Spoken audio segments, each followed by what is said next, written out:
عامة. وأيضا هذا يضيع التغير الاجتماعي السلبي بقوله تعالى: ذلك بأن الله لم يكن مغيرا نعمة أنعمها على قوم حتى يغيروا بأنفسهم وإن الله سميع عليم.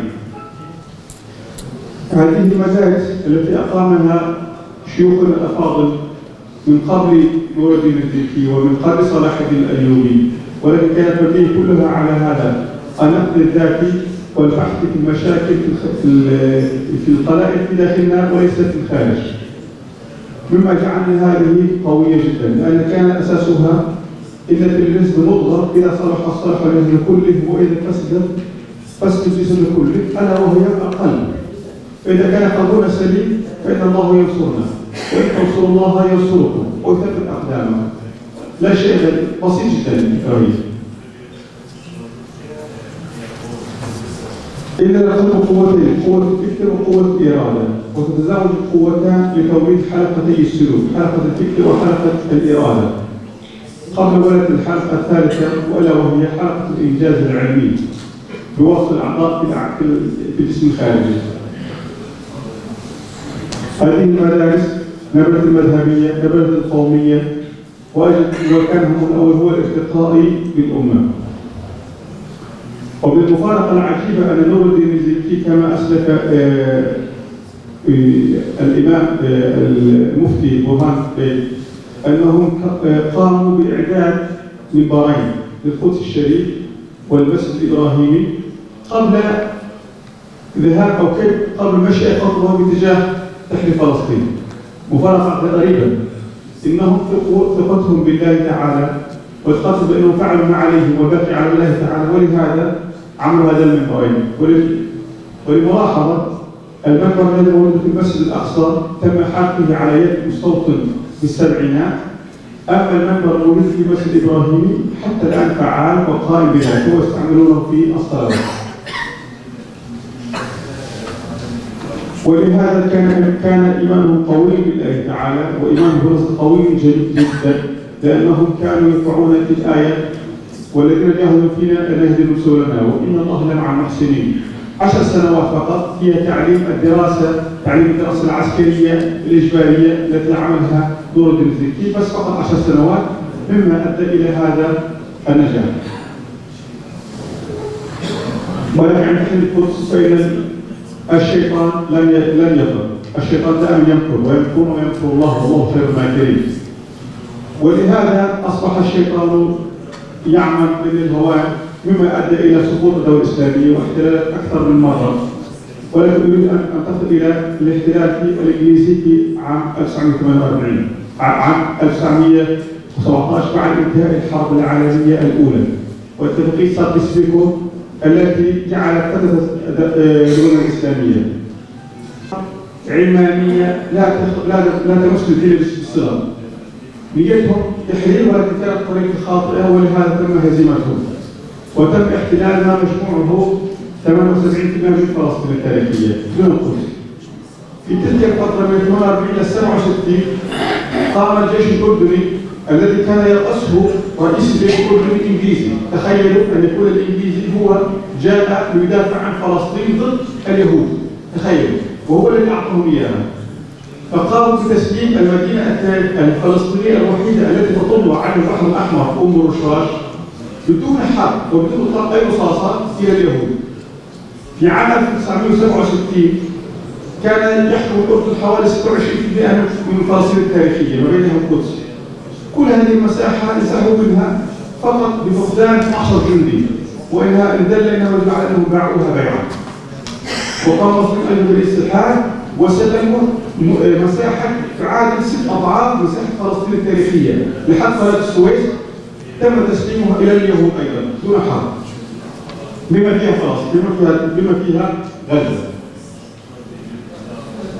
المستقبل ليس مظلم، الأخوة الفلسطين مرابطون صامدون، وإن شاء الله في آخر الخندق سيوجد النور. المرابطون في القدس، مرابطون في أرض 48، مرابطون في غزة، مرابطون عن فلسطين الخارج، لا فلسطيني حتى الآن رضي أن يبيع حق العودة. الحمد لله.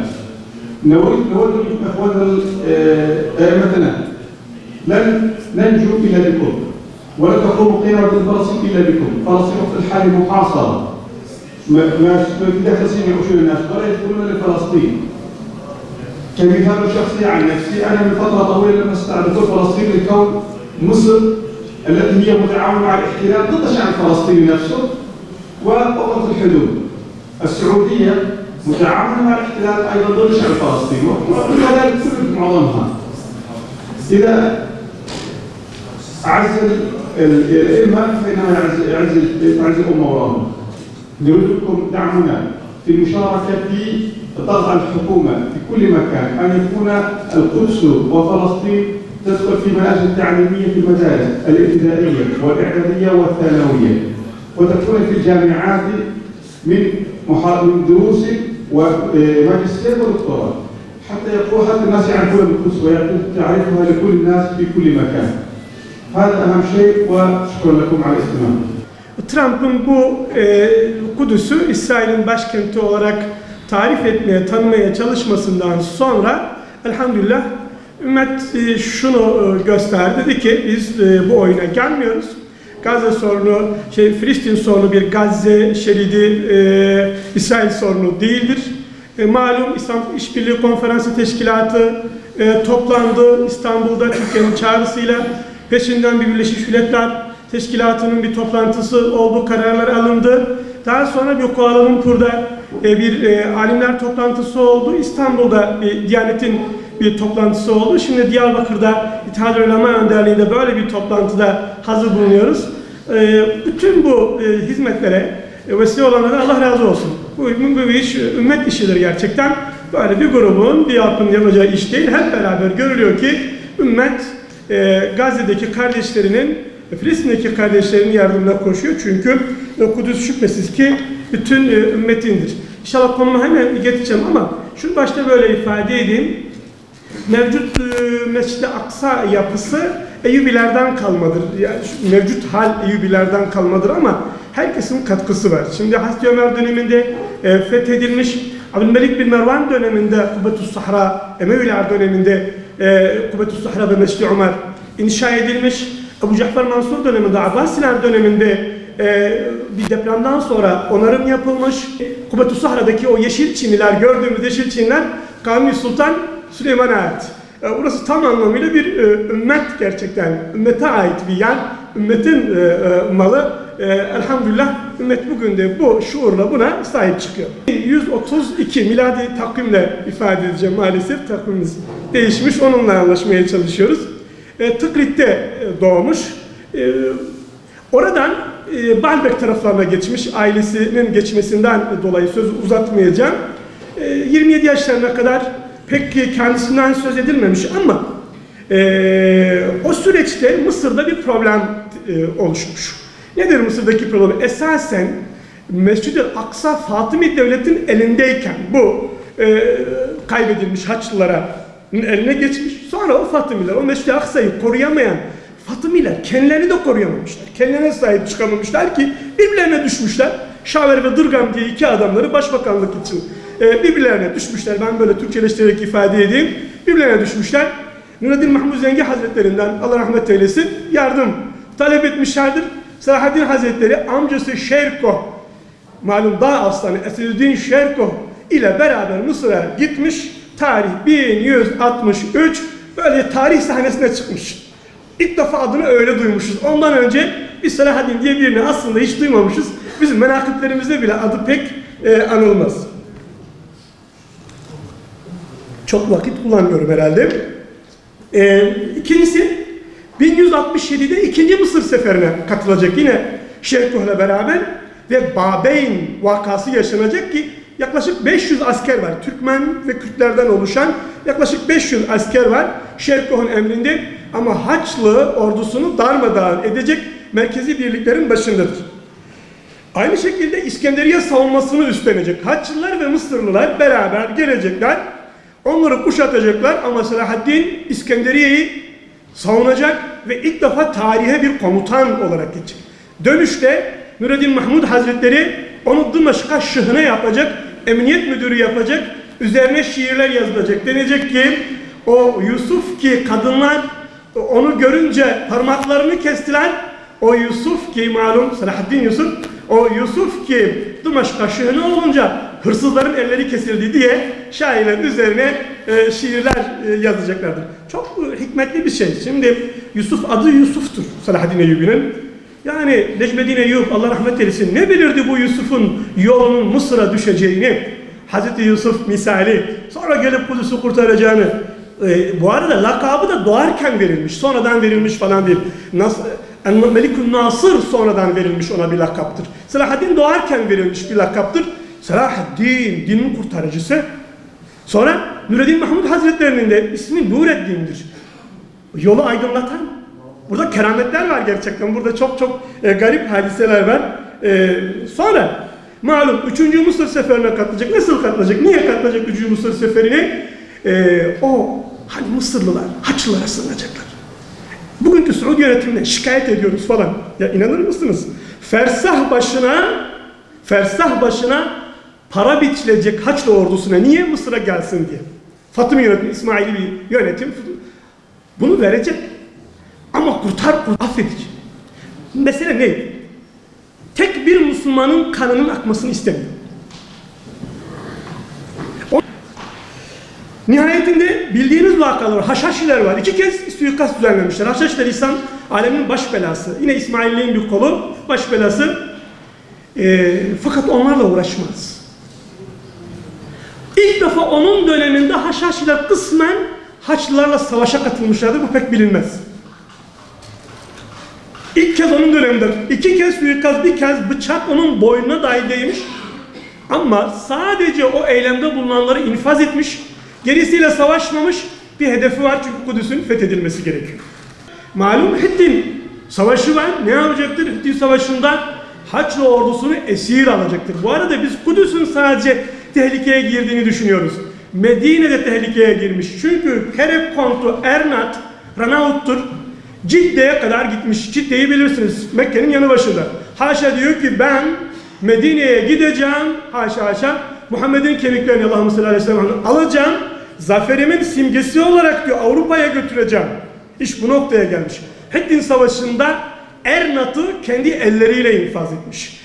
Piştivi vara ömre kışayı bu kadar zalim var.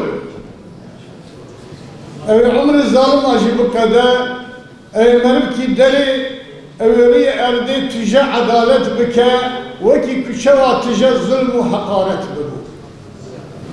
Gel İbrahim Müslüman, gel seydalara.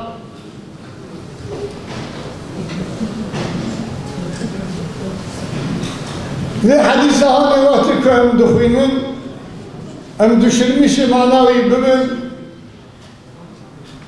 şefak daya evi toplantıya me küçeydi becibona azad buna kutsi ki jidesti Yehudi derhim mele evci alamet ki hoşev ya alameti ki şefak daya ama hena roje nabitli. İnşallah en yakın zamanda güneş de bize doğacak inşallah. El kader la yuhayyer. Kader değişmez. Ve'lem enne ma ahta'eke lem yekun li yusibeke ve ma asabeke lem yekun li yuhti'eke. Tişti Hudayi Teala Celle Celaluhu de ezeli de nefsan diye zamanı ve tecelli bike. İnşallah ruki evi vere evi Müslüman ve Yahudi evi harp bikin evi kolay vecvü ederi yok bikin bu kadının evi ve zulma kulser Müslümana evi rakin evi kudseci fetah bikin bre haber jitere haber. Gel İbrahim Müslüman İnşallah ruki çevirler. Gel İbrahim Müslüman vakti ki avut şeydi be alameti çiye alameti ki baran evi var. Disayi de avut şey baran ne var yayınırsa. Yani ev toplantıya مسلمانا كجبونا آزادية قدسي أفناجي علامات خوش مزجين جمع بتون علامة إسلامي ربا جلي سيدالرا القدس سيدالرا پر خبرداد ويقول يهاني دا مزيتا ويقوتن إجابلاك أمجورة تكرار بيجن يالانز قدس بكي چedve بإيمان چedve آزادیاوی به ایمان چedve bütün savaşları Hazreti Muhammed Aleyhisselatü Vesselam sahabelerle beraber imanla kazandılar. İmanla kazandılar. Ne şuurlu yapar, ne kuvveta silaha, bu kuvveta imanı. Gelin buraya Müslüman. Lazım है कि जीवों सभी कुदस बैतुल मिक़दास को अमजदस्त यहूदिया दरखन लाजिम है कि ईरो को औलाद खुद दीनदारी यतişmiştir ki. Soruma Filistin teneye, evya ne soruma Arabaya, evya ne soruma Hinkiye'ye, soruma bütün müminaya, bütün Müslümanaya, gel İbrahim Müslüman. Evya yükime dişaya, gel İbrahim Müslüman.